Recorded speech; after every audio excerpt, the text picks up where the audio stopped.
2 simple notes.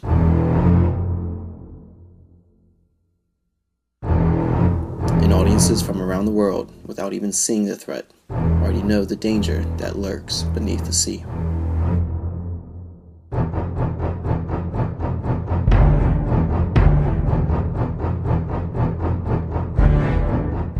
Only one composer has been able to successfully fill viewers with both dread and suspense, as well as create worlds of fantasy and science fiction come to life so masterfully, creating scores for some of the most recognizable and influential movies over the past 50 years.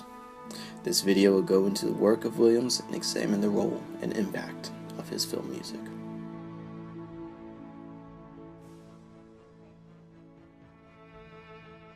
Jamie Webster once said that the traditional role of film music is to light the course of imagination and reveal the emotion within the narrative.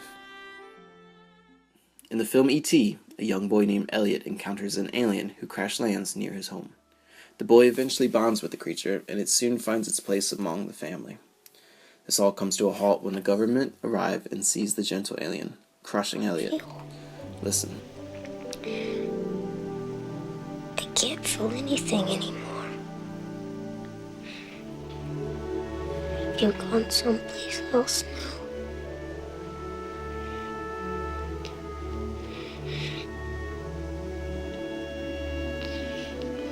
I believe in you all my The tone of the life. music fits the emotion of Elliot. Every The music day. builds and changes with the scene. E.T. I love you. It doesn't only reflect what Elliot should feel, but what the audience does as well.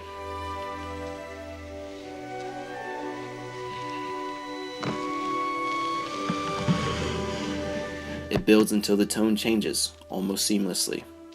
The sound reflects the emotion of the character, but the audience hears it before Elliot does.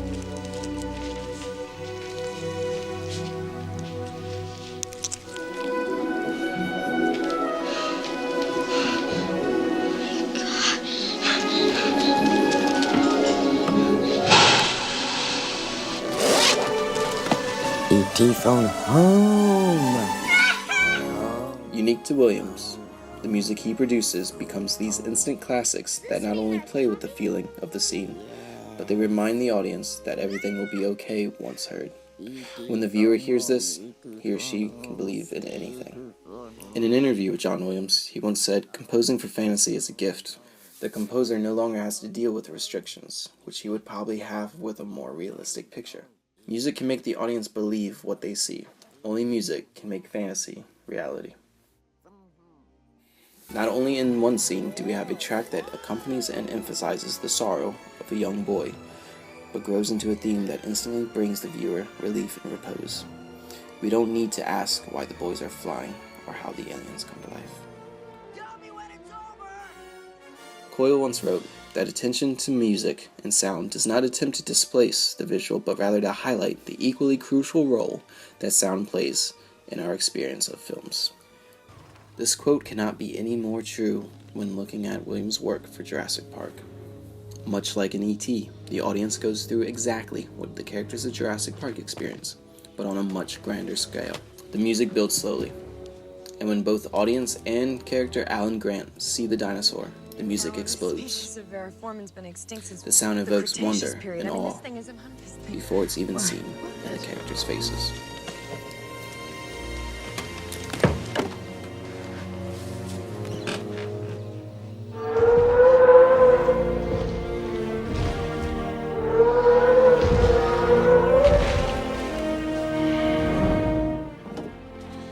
Music is indispensable in the production of fantasy narratives and, in particular, the production of fantastic subjectivities. In both E.T. and Jurassic Park, the unbelievable is accompanied by the score of Williams. For films, his music allows the fantasy to belong to the viewer. It's larger than life, yes, but the emotions it enforces and the feeling it evokes when seen and heard make the movies and scenes that much more impactful.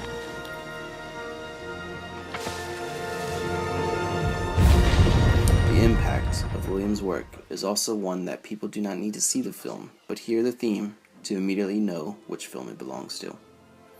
His music goes further than just a scene. It is what the audience for years after remember most. Recent soundtracks are put together on the assumption that the audience will recognize the artist, the song, or at minimum, a familiar style. Directors like Steven Spielberg and George Lucas know this, and utilizes it in their films to replicate those feelings invoked by past movies. The music carries a nostalgic value that many other composers cannot create. All it takes is hearing those trumpets